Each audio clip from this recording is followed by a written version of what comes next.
आऊज़ुबिल्लाहिमिनश्शैतानिर्रजीम बिस्मिल्लाहिर्रहमानिर्रहीम। अस्सलाम वालेकुम नाज़रीन, आप देख रहे हैं पाकिस्तान पिजन एसोसिएशन चैनल और मैं हूं आपका होस्ट, आपका दोस्त फैसल मीर। नाज़रीन, आज हम टाउनशिप बरकत चौक के पास हैं। यहाँ पे अल फजल रेस्टोरेंट के बिल्कुल ऊपर छत है उस्ताद सईद बाजवा साहब की। आज हम इनके कबूतरों का शौक भी आपको करवाएंगे और इनसे गपशप भी करेंगे। तो आपका पहले तारुफ करवा दें उस्ताद सईद बाजवा साहब से। तो नाज़रीन, ये है उस्ताद सईद बाजवा साहब। अस्सलाम वालेकुम जी। और ये इनके साथ बैठे हैं उस्ताद शमी साहब। अस्सलाम वालेकुम जी। और जो इनके साथ बैठे हैं ये हमारे बड़े प्यारे दोस्त हैं। इनकी ऑप्टिकल की शॉप है, ये अल फजल रेस्टोरेंट के बिल्कुल साथ अथर ऑप्टिकल के नाम से। अस्सलाम वालेकुम। ले नाज़रीन, आइए इनसे गपशप करें और इनके कबूतर भी आपको दिखाएं। तो शुरू करते हैं इंटरव्यू आज का। जी नाज़रीन, ले शुरू करते हैं जी आज का इंटरव्यू और आज की गपशप भी और कबूतरबाजी भी इनकी उस्ताद सईद साहब की। तो उस्ताद जी, ये बताएं सबसे पहले कि आपको ये शौक़ कब और कैसे पड़ा? अस्सलाम वालेकुम सर। इस तरह है कि जिस तरह सारिਆਂ ਨੂੰ शौक पैंदा बचपन तो मैंने भी उस तरह ही सी, क्योंकि जो बच्चा ਵੱਡਾ हो जाता है, कोई कहे जी मैं 16 साल का 18 साल का 20 साल का, उदों फिर शौक नहीं पैंदा। उदों तो बस वक्त गुजारी जो दिल की रख लिया, जो कि छड़ते। बचपन का शौक जिन्हों होंदा उही कर सकता, दूसरा बंदा नहीं कर सकता। मैंने आपसे दो सवाल किए थे। दूसरा सवाल था कि आपको ये शौक कैसे पड़ा? सर इस तरह कि बचपन मुर्गियां का शौक सी। पता लगा जी कि जो बच्चे मुर्गियां के कबूतर थले मुर्गियां के बच्चे निकलते मरते नहीं, वो जोड़े ले आते घर अंडिया के बच्चे कढ़ाने वास्ते, बस उस तरह शौक पै गया। अच्छा, फिर वो अज तक चल रहा। अच्छा सही साहब, मुझे ये बताइए कि आपकी कबूतरबाजी की हिस्ट्री क्या है? मतलब इससे शौक जो है ये, मतलब आप किस तरह चला रहे हैं? आपने कब से शौक करना शुरू किया, किस सन से, और कब से मतलब जो बाजियाँ और गपशप है ये कब से उड़ाना शुरू किया है और इसकी क्या हिस्ट्री है आपकी? सर इस तरह है कि बचपन तो ही जिस तरह बंदे सारे को शौक होंगे, सानू भी इस तरह शौक सी। तो टाउनशिप लैवल पर असी शौक किया।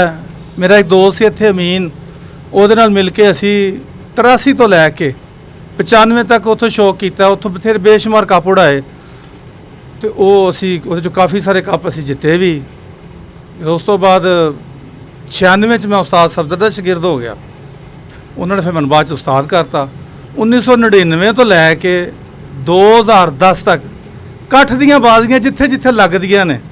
ਪਹਿਲੇ ਇਕੱਠ ਹੁੰਦਾ ਸੀ ਉਸਤਾਦ ਹਸਨ ਹੋਰਾਂ ਦੇ ਨਾਲ, ਉਸਤਾਦ ਤਾਰਾ ਅੱਲਾ ਬਖਸ਼ੇ ਉਹਨਾਂ ਨੂੰ ਮਰਹੂਮ ਸਾਹਿਬ, ਉਹਨਾਂ ਨਾਲ। ਫਿਰ ਉਸ ਤੋਂ ਬਾਅਦ ਮਹਿਰ ਸਾਹਿਬ ਨਾਲ ਉਸਤਾਦ ਦਾ ਸ਼ੌਕ ਹੋਣ ਲੱਗ ਗਿਆ। ਮੈਂ ਇਕੱਠ ਦੀ ਬਾਜ਼ੀ ਅੱਜ ਤੱਕ ਕਿਧਰੇ ਨਹੀਂ ਹਰਿਆ। ਅਤੇ ਫਿਰ ਉਸ ਤੋਂ ਬਾਅਦ ਕੋਈ ਮਸਰੂਫੀਅਤ ਸੀ, ਬੱਚੇ ਵੱਡੇ ਹੋ ਰਹੇ ਸਨ ਅਤੇ ਸ਼ੌਕ ਛੱਡਤਾ। ਇਹ ਹੁਣ ਇਨਸ਼ਾਅੱਲਾ ਹੁਣ ਫਿਰ ਕੋਸ਼ਿਸ਼ ਕਰ ਰਹੇ ਹਾਂ, ਮੈਂ ਅਤੇ ਸ਼ਮੀ ਮਿਲ ਕੇ। ਅਸੀਂ ਇਸ ਸਾਲ ਤਾਂ ਨਹੀਂ, ਅਤੇ ਅਗਲੇ ਸਾਲ ਤੋਂ ਫਿਰ ਇਨਸ਼ਾਅੱਲਾ ਇਕੱਠ ਦੀਆਂ ਬਾਜ਼ੀਆਂ ਲਾਵਾਂ ਕਰਾਂਗੇ ਅਤੇ ਕੋਸ਼ਿਸ਼ ਕਰਾਂਗੇ ਸਾਡੇ ਜਿਹੜੇ ਪੁਰਾਣੇ ਦੋਸਤ ਸਾਡੇ ਨਾਲ शौक करते सानू फिर तैयारी करन, फिर असीं शौक करिए, फिर अपना तरे हर बात हर कोई इस्तेमाल करे। अच्छा सही साहब, ये मतलब सोच अपनी अपनी है। मैं समझता हूँ नाज़रीन के इंसान को कोई ना कोई शौक़ होना चाहिए कि बुढ़ापे में, मैंने अल्लाह ताला सब पे रहमत फरमाए अपनी, मैंने काफ़ी ऐसे लोग देखे हैं जो कि अकेलेपन का शिकार हो जाते हैं। बच्चे हैं नहीं या बच्चे हैं तो वो ताबेदार नहीं है, ख्याल नहीं करते, तो वो एहसास कमतरी का शिकार और अकेलेपन का शिकार हो जाते हैं। अगर इसी तरह कोई शौक़ रखा हो को परिंदों का, किसी चीज़ का, तो मेरा ख्याल है कि उनका दिल अच्छा लग सकता है और उनका टाइम अच्छा पास हो सकता है। बहरहाल आज आप हमें किन जानवरों का, किन कबूतरों का शौक़ करवा रहे हैं जी? नस्ल भी बताएं हमें उनकी और ये भी बताएं कि आपके पास आए कहाँ से वो? सर असी तो शुरू तो ही चिड़ीमारी करके शौक करने सा। उस्ताद सफदर ने कोई देता उड़ा लिया, कोई फड़ लिया उड़ा लिया। शुरू तो जोड़े रखे ही नहीं असी, हुण भी साढ़े कोल कोई नहीं। वो मेरे दोस्त ने मतलब यासर साहब, वो उत्थे मेरा उत्थे कोल ही मेरी वर्कशाप है, उन्होंने दे कोल बैठे बुठे रहने हैं। वो जो शौक दोबारा शुरू किया, मेरा बच्चा माशाअल्लाह उन्होंने काम कर लैंदा, तो उन्हें मैं रिटायर करता। उन्हें कहा तुसीं हुण शौक करो, हुण काम साडा काम है, तुसीं शौक करो। तो मैं पिछले 6 महीनों तो साल फारग सा, ਤੇ ਫਾਕਰ ਫਾਰ ਵਕਤ ਹੀ ਨਹੀਂ ਸੀ ਗੁਜ਼ਰਦਾ, ਮੈਂ ਫਿਰ ਦੁਬਾਰਾ ਕਬੂਤਰ ਰੱਖ ਲਏ ਤੇ ਹੁਣ ਇਨਸ਼ਾਅੱਲਾ ਤੁਹਾਨੂੰ ਦਿਖਾਉਂਦੇ ਆ। ਸਾਡੇ ਜ਼ਾਤੀ ਤੇ ਕੋਈ ਵੀ ਨਹੀਂ ਗਏ ਜੀ, ਨਾ ਜੋੜਾ ਕੋਈ ਰੱਖਿਆ ਹੈ ਤੇ ਨਾ ਹੀ ਕੋਈ ਰੱਖਣ ਦਾ ਇਰਾਦਾ ਹੈ, ਸਾਨੂੰ ਸਿਰਫ ਉਡਾਨ ਨਾਲ ਹੀ ਸ਼ੌਕ है। चले जी, ये तो आपकी खुशकिस्मती है कि आपका बेटा आपका हाथ बटा रहा है और आपका साथ दे रहा है, खुशनसीबी है आपकी। हाँ, और वो बच्चे की भी खुशनसीबी है कि वो ताबेदारी आपकी कर रहा है। दुनिया आखिरत ऐसे बच्चों की संवरती है जो अपने वालदैन की ख्याल करें, ऐसे ही ख्याल करें जैसे बचपन में माँ बाप ख्याल करते हैं। बहुत अच्छी बात है। ਬੱਚੇ ਨੇ ਮੇਰੇ ਕਿਹਾ ਤੁਸੀਂ ਹੁਣ ਤੁਸੀਂ ਸ਼ੌਕ ਕਰੋ, ਮੈਂ ਕਿਹਾ ਬੱਚੇ ਮੇਰੇ ਨੇ ਮੈਨੂੰ ਇਹੀ ਕਿਹਾ ਜੀ ਬਸ ਤੁਸੀਂ ਸ਼ੌਕ ਕਰੋ ਤੇ ਅੱਲਾ ਅੱਲਾ ਕਰੋ ਤੇ ਬਸ ਕੰਮ ਹੁਣ ਸਾਡਾ ਕੰਮ ਹੈ, ਤੁਸੀਂ ਬੜਾ ਕਰ ਲਿਆ ਕੰਮ। वाह जी वाह, माशाल्लाह, अल्लाह ताला ज़िंदगी तंदुरुस्ती करे उस बच्चे की और ताबेदार रखे ऐसे ही। चले नाज़रीन, आज अब इनके कबूतरों का शौक करते हैं, देखते हैं।